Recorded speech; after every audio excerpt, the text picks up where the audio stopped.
Hey everyone, welcome to Volleyball Pro Mindset, where we analyze professional volleyball players and games and learn how to apply their techniques, work ethic, and mindset to our own lives. My name is Coach Donnie, and I study, coach, train, and play volleyball for a living. In this video, we'll be analyzing Robertlandy Simon Atias, who is one of the best middle blockers in the world. He plays for the Cuban national team and currently plays in the Italian league for Piacenza. Robertlandy is 35 years old, 6 foot 10 inches or 208 centimeters tall, and 251 pounds or 114 kilograms. Don't forget to check out my other videos from the Why Is This Player So Good video series in the playlist linked below, where I've analyzed other great players like Yuji Nishida and Jania Grebennikov.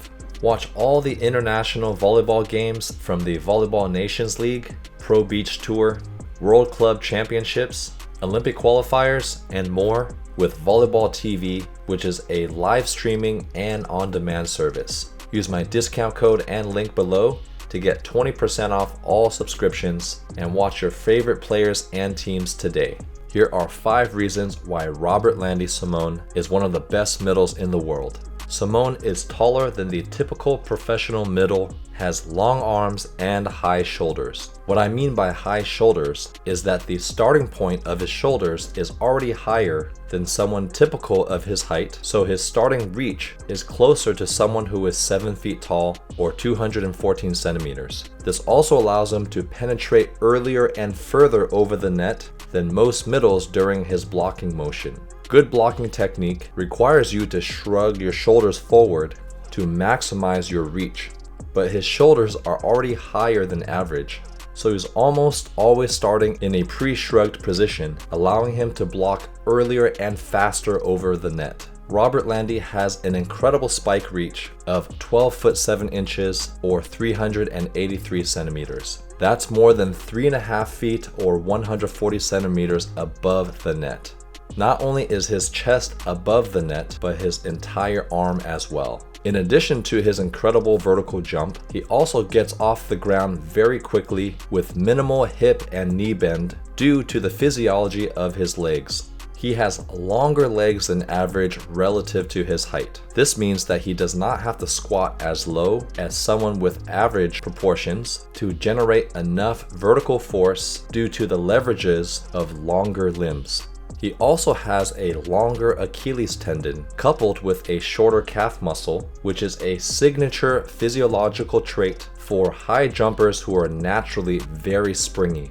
Having a longer relative Achilles tendon allows him to store more elastic energy in those tendons, similar to a longer rubber band that will snap back with greater force than a shorter rubber band. If you want to jump like Robertlandy Simon, then use my jump training programs to increase your vertical jump and dominate on the court. You can use the starter program if you're new to weight training and plyometrics, the bodyweight program if you prefer to train at home with no equipment, or the elevation template for serious athletes looking for a 12-month training program for long-term progress, which also comes with a mobile training app. Use my discount code linked below to get 5% off all your training programs and start jumping higher today. Simon has a faster and simpler arm swing, which is critical for success as a middle hitter who mainly hits quick sets. He brings his elbow up and back on his way up from his jump, so his arm is loaded early.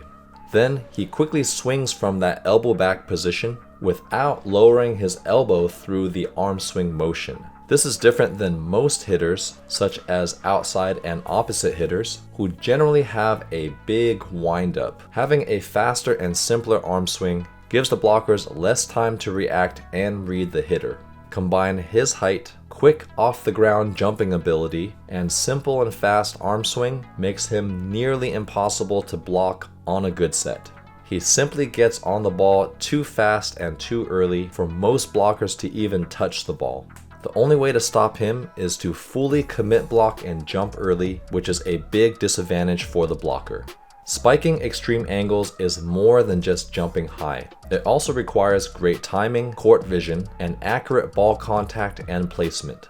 In order to hit an extreme downward angle, he has to contact directly on top of the ball, which requires him to contact the ball on its way up while it's still moving. This is more difficult to hit because most middles wait for the ball to reach its peak and sit in the air for a moment because those types of balls are easier to hit. He also has to see the block and where the open spot on the court is, which is a testament to his amazing court vision. Lastly, he has to have solid ball contact in order to control the ball accurately. In addition to his physical advantages, he is also great at read blocking and executes with fast and simple technique.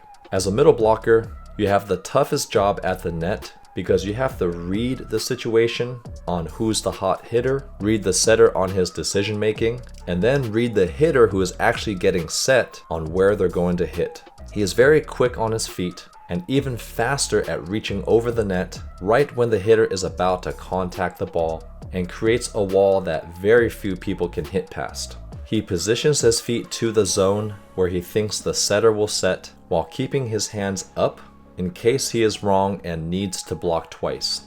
As soon as he knows who is going to get set, he quickly reaches over the net with solid hands and directs the ball downward back into the court.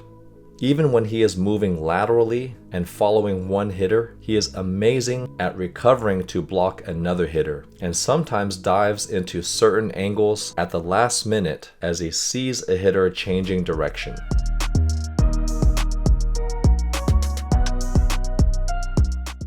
All right, we have soft block from Robertlandy Simone and a quick transition.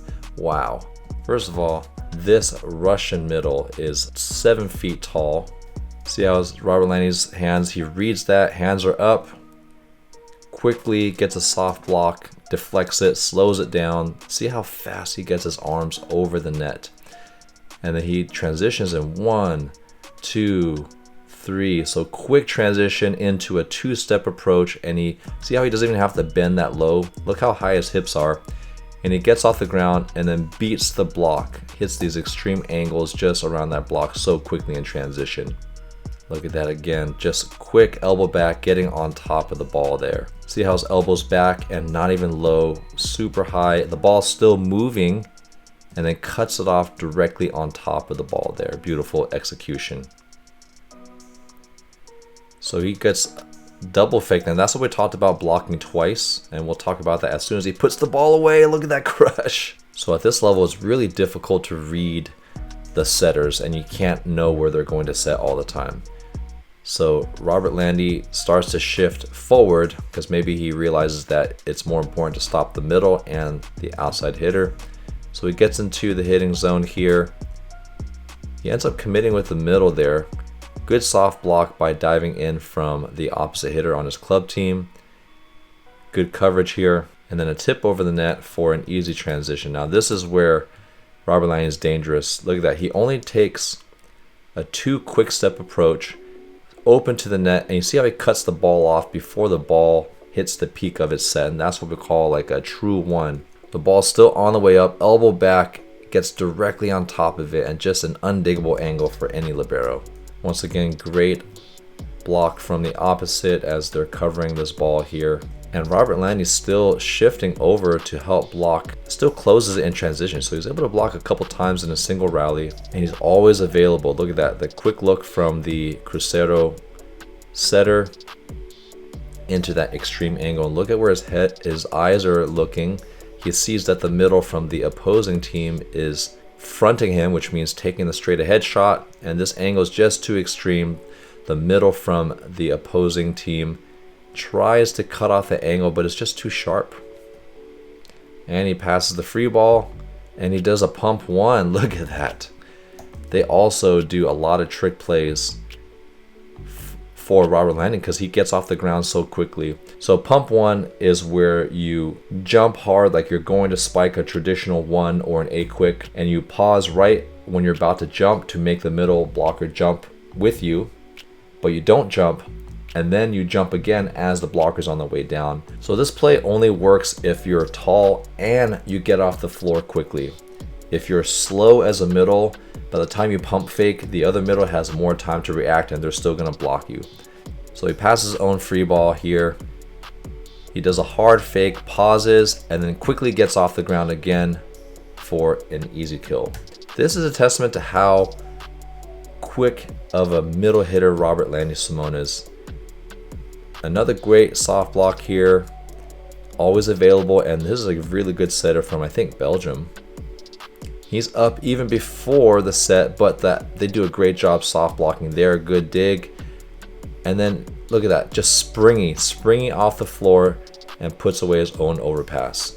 All right, here we have a free ball transition from Brazil, usually not gonna come back, but Simone is a little bit late there, but he still gets his hands up and he shuffles, he recovers really well. So you see here how Simone sticks with the middle and the bic. So he actually gets faked out, but his hands are up, works his butt off, and he quickly shuffles once, gets his hands early over the net, and redirects the ball. He still has great hand control to redirect the ball back into the court. Let me know in the comments below why you think Robertlandy Simone Atias is one of the best middle blockers in the world. And also let me know who you would like me to analyze next.